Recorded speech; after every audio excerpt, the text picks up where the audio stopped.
Good morning. How are you diddling? Excellent. Me too. Thank you very much for asking. Welcome to another episode of Dazed and Confused, my currently daily live video that I've been doing now for the last how many weeks? I think it's about 10 weeks. Live 7 days a week, answering your social media and video questions and talking to you about what you can do yourself to try and help increase your presence on social media and doing stuff for free. My favorite 4-letter word. So then welcome along to you if you've just joined us. And Nadal's joined us on Instagram Live. We've got people joining us right now on Twitch and on Periscope, YouTube, and on a couple of Facebook groups as well. So thank you very much for joining us today. If you are interested at all in doing stuff for free, then this is where you need to be today. Going to be chatting to you about what you need to do with your content to help it get seen. Not quite as simple as it might sound, but there's a few stories I need to talk about. I was chatting to somebody about this yesterday, and so I changed the subject matter today. It was going to be something else, but I decided actually this one is pretty much on point at the moment, so I've really got to talk about this and just get it off my chest as well, have a bit of a rant. As always, though, I'm going to be answering your social media and video questions as well about your brand, about your business. So if you've got any questions at all, please do chuck them into the comments, whatever channel you're watching on, and I'll do my best to answer as many of them today as I possibly can do before we come off the live and go about our daily business. Because let's face it, a lot of people are getting back into their daily routines at the moment. So yeah, fun and games. So who am I to sit here and tell you any of this? Well, I'm Simon Scholes, and I'm the founder and creative director of Perception Studios. We're an award-winning visual marketing agency, and we help brands and businesses create content that really helps them stand out on social media. Now, it could be video, animation, aerial work, photography, graphics, all sorts of different types of things that will help you really stand out. We also help other brands and businesses with lots of other types of video content as well. But what we specifically specialize in is social content and taking people through that whole creative process. What kind of stuff do you need to be creating? Where do you need it to be? Let us help you create it. Here's the creation. Here's the product. Now go off and distribute it. And we'll even help with the distribution as well. However, on the flip side of that, a few years ago, it became quite obvious to me that not every brand, not every business had the budget to spend on having content created on a regular basis. So to help with that, I came up with a process, something you can do yourself for free. It will take time, so it will cost money in the aspect it's going to cost you your time, but hopefully it's stuff you can do yourself that won't cost you any money specifically. It's called the How to 9 Times Your Social Media process, and basically I turned it into a book. It went to #1, and it's a whole process that says, right, create one piece of content and make that piece of content work harder for you. Start making your content work harder for you, put more effort into it, and you could really see some great returns on your brand building, on how you're growing organically. Doesn't necessarily mean those people are going to turn into customers, but it does mean you're going to get people following your content who give a shit about what it is that you've got to say. So when it comes to the point where you reach out and say, look, I've seen you like my content and you like it all the time. Is there anything we can help you with? They're more hopeful. You're going to have a better chance of them turning into a customer rather than just saying, screw off, all you've done is sell to me straight away. So that's kind of what the whole process is about. That's what these videos are about, just to try and help you get into that content process, start creating stuff for your brand, for your business. And it doesn't matter how small or how big your business is, you need to be on this thing right now. You need to be creating content for people to consume on this thing right here. I'm just going to zoom in the guys on Instagram Live. What's on there? You don't want that. That's what a video I edited earlier.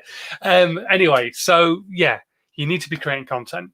That's the be all and end all, really, basically, is along with the selling that you're hopefully doing anyway, you need to be building a brand, hopefully getting more of an organic reach, getting people who care about what it is that you've got to say, and they're going to draw into your content and then hopefully share it and all that kind of stuff. Okay, so let's have a quick look who's joined us on the live. Like I say, we've got Nadal, who's joined us on Instagram Live, and a couple of other people. Miles as well, who's joined us on Facebook, who's had an accident. Hope you're okay, Miles. Fingers crossed everything's all good and fine and dandy. His thumb, he's put a nail through his thumb. Blimey, okay, that's not good. Well, hopefully this content will cheer you up. I don't know if it will, probably not, but you never know. Anyway, right, what are we talking about today? We are talking about the fact that so many people will create content and expect it to bring them millions of people in audience. This kind of comes back to the old ethos that when I first started working as a video company many years ago, 7 years ago now. And when you went to networking, the thing that you would use to pitch video, and it's perfectly true, is that video can help increase dwell times on your website. It can help increase conversion rates, and it can help your website's SEO. But you've got to help it do all of those things. It will not just miraculously do that. And so I saw some companies getting videos made by other people, and it wasn't doing anything for them. I was wondering, well, what is it I'm doing differently to try and help people? And you would see basically they get these videos made and they would look lovely. They'd put it on their website and it wouldn't bring more people to their website.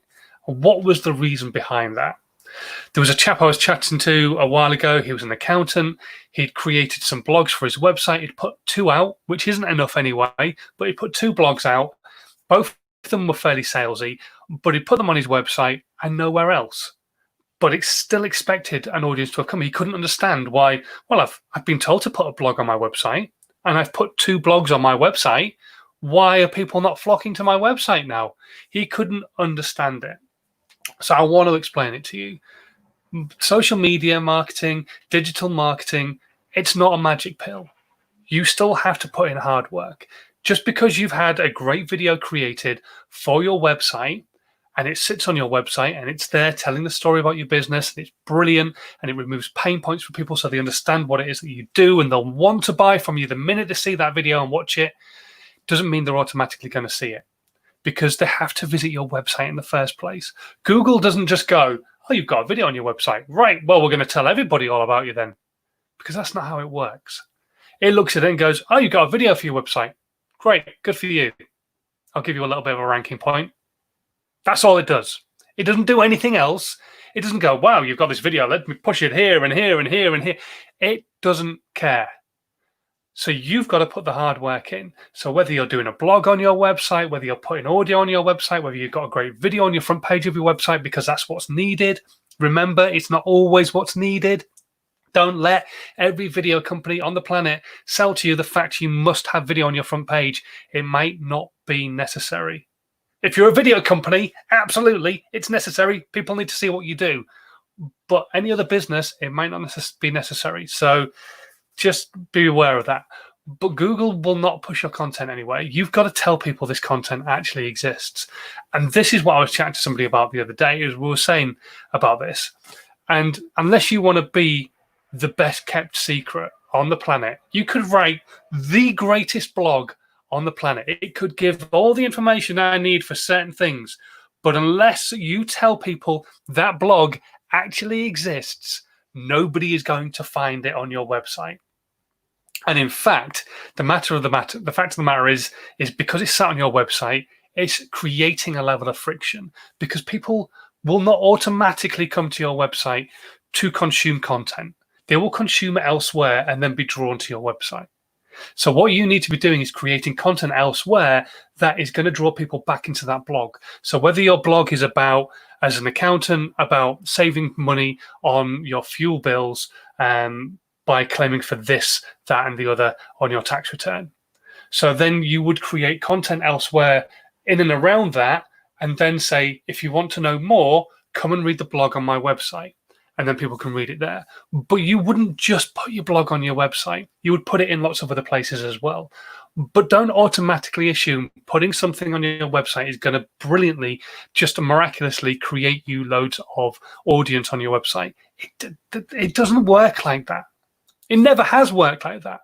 I don't know where these ideas have come from for people, but it never has worked that way. Social media kind of used to, because there were so few people using it, that you could put out tweets on a regular basis saying, this is what I do, want to buy what I do because it's great. And people would go, wow, okay, that's what you do. This is what you do. Okay, I want to buy it. Great. Because there were so few people doing it. Now we live in a saturated marketplace where that doesn't happen. And it's the same with all the content you create. Whatever content you're creating, you've got to tell people it actually exists in the first place.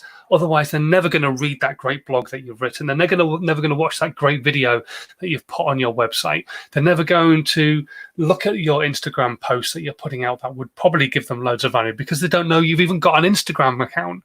Unless you tell people these things actually exist, they are never going to find them. They are not literally going to go, right, I need to find Bob's Ladders because I need a ladder, and Bob's Ladders is the one I need to go to. It just doesn't, the world doesn't work that way.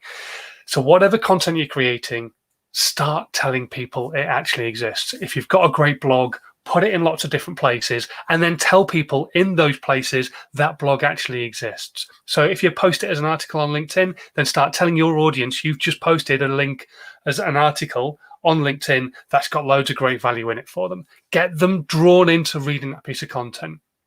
If you're on Twitter, put an element of that blog into your 240 characters and then draw them back with a link to the main blog on your website.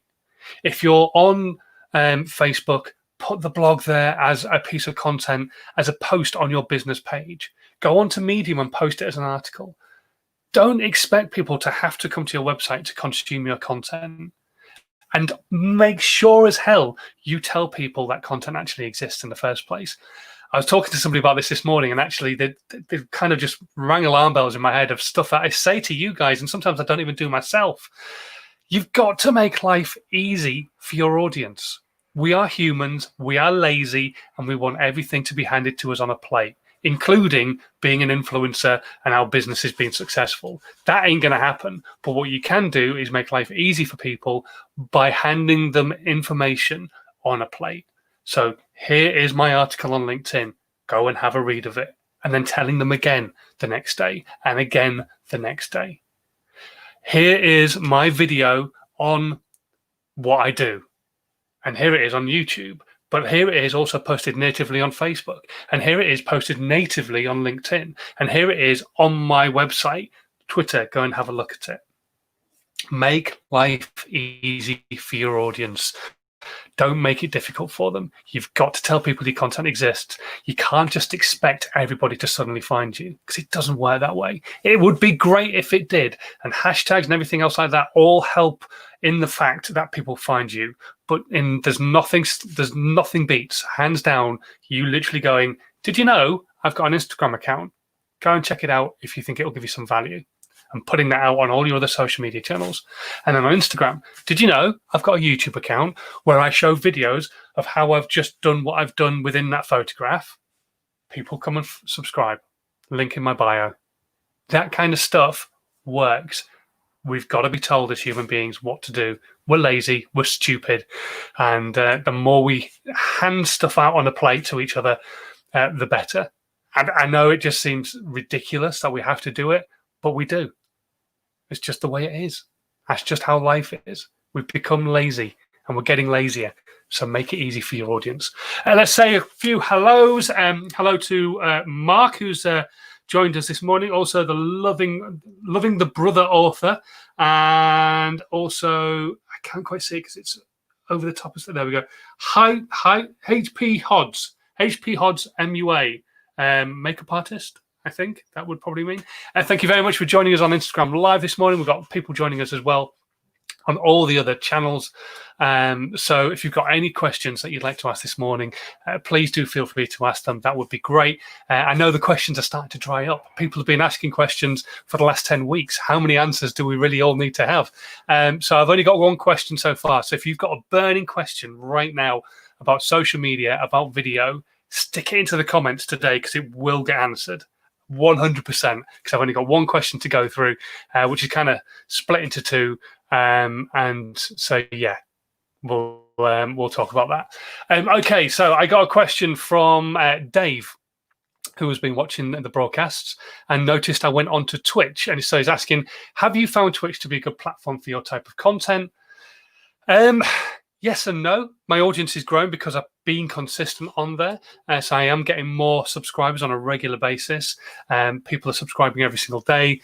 I'm not quite at the influencer stage yet on Twitch, but I'm meeting quite a few of the the criteria that they put out for you to be what they call an influencer, which doesn't really bother me in the slightest anyway about being an influencer. And the content I'm putting out on Twitch isn't specific to the audience on Twitch, but it is specific to people who are on Twitch creating content. So not necessarily the people who are on there digesting content, but the people who are on there creating content, because everybody who's on there wants to be the next big influencer. They want to be the next ninja.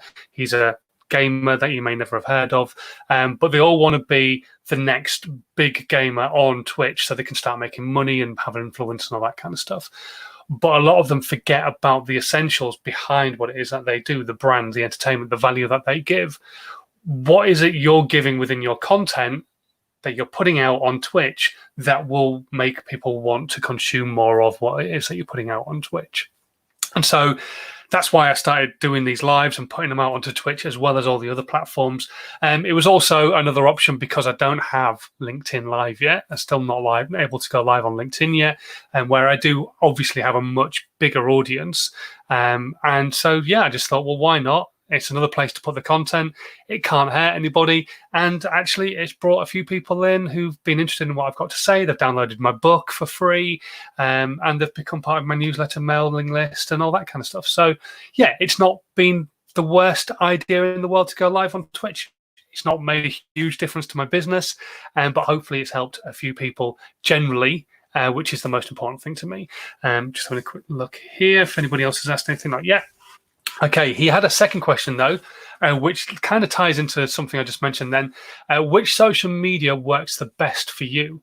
So the best working social media for me, apart from actually doing these lives, because I think live video is just brilliant and it's helped me massively draw in more audience, people who have appreciated the value I've given over the last 10 weeks, and potential customers as well, which has been awesome. But the other channel that works really, really well for me is LinkedIn. Because what I offer as a business, as Perception Studios, and as a social media coach is very appealing to those people on that particular channel. So I still post content elsewhere because my ideal niche audience are pretty much everywhere. They're mostly on LinkedIn, but they're actually not really posting a lot on LinkedIn. So they're more lurkers. They will lurk and consume content on LinkedIn, and then they will actually interact and post content on Instagram a lot more. So my ideal clients are actually on Instagram, but they are consuming content on LinkedIn. So I'm posting more on LinkedIn than anywhere else. It's where I put my 75 to 80% of my effort. I'm putting videos out on there. I'm consuming content. I'm working to being as social as I possibly can be on there as well. And you will see the interaction rates have gone massively higher on LinkedIn. A lot more people are using LinkedIn now. 12 months ago, it was something like 5% of the actual number of people who are subscribed to LinkedIn were actually using it. That number is much higher now and will remain much higher after COVID as well, because this situation has made people realize they need to be consuming and putting content out where their audience is. And that is where a lot of people's audiences is. So they're going, oh, I've got to be all business-like. I'll go onto LinkedIn. It's a social media site, so don't get scared of it that way. But yeah, that's where most of my audience is. That's where I'm putting out more content. But I'm still putting out content everywhere. TikTok, Snapchat, Instagram, Twitter, Facebook. Twitter's been a really good one for me through lockdown, to be honest. I've been reaching out to a lot more people on Twitter and helping them with their answers. A lot of other people have been doing the same kind of content I have. They've got bigger audiences, so they've had more people asking questions. They obviously don't get around to answering every single question, so I've been diving in there and just offering a little bit of help, free help. And it's gained me a lot of followers, which has been great. And I've been able to help a lot of people as well, which has been fantastic. So Twitter's been really good during lockdown and is a really great place to search out for people. But LinkedIn is the place I put most of my effort. Hopefully that answers your question, Dave. In fact, hopefully that answers both of your questions. Fingers crossed. That's it. That's my only question for today. I haven't got any other questions have come in. So if you've got any questions right now, now is the time to ask them. Wherever you're watching, whatever platform you're on, now is the time to ask your question if you're watching on the live. If you're watching on the replay, stick your question into the comments. That would be great. But if you're not watching on the replay, maybe you're listening on the podcast, you can email me as well. My email address is scrolling along the bottom of the screen, and we can take your emails and put them into tomorrow's show and answer your question there. Good morning to Ed McIntyre, who's just joined us. He hasn't been watching for a while. I thought you'd been quiet, Ed. I wondered where you'd got to, so thank you very much for joining us. And hello to Lottie, who has just joined us on Instagram Live as well. Right, I'm going to call it a day actually there. So thank you very much for joining me at the very end of the show. But unless any questions suddenly pop in, has anybody got a question? Don't see any popping up. If you've got any questions, stick them in the comments. But until tomorrow, I think I might just say goodbye and thank you very much. Oh, here we go. Here we go. A question pops in. Right. Okay. Ed asks, what are your thoughts on brands and businesses retweeting? Is there a point when there's been so much retweeting? Yes, there is 100% still a point to retweeting content. I had somebody asking about this yesterday, I think it was. There was a question on one of the lives, and they were getting upset that people weren't sharing their content when they're sharing other people's content. And I 100% think retweeting still works. It depends on how it's being used and the person using it. But yeah, absolutely. If you are retweeted by a Leeds football player, knowing your content is specifically around Leeds Football Club, then is that not going to benefit you? Of course it is. And so he is a brand in his own right. Liverpool Football Club, that's my football club. Leeds Football Club are a brand in their own right. So if they retweet your stuff, you're getting out to a wider audience of your ideal niche.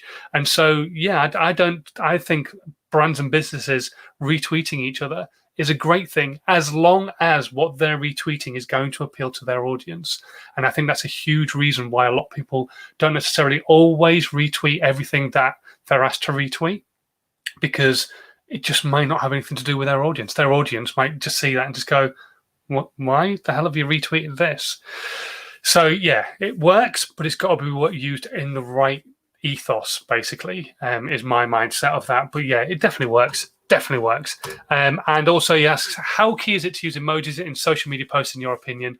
Not every single post, but definitely use them. It just helps your content stand out. It's that visual aspect again.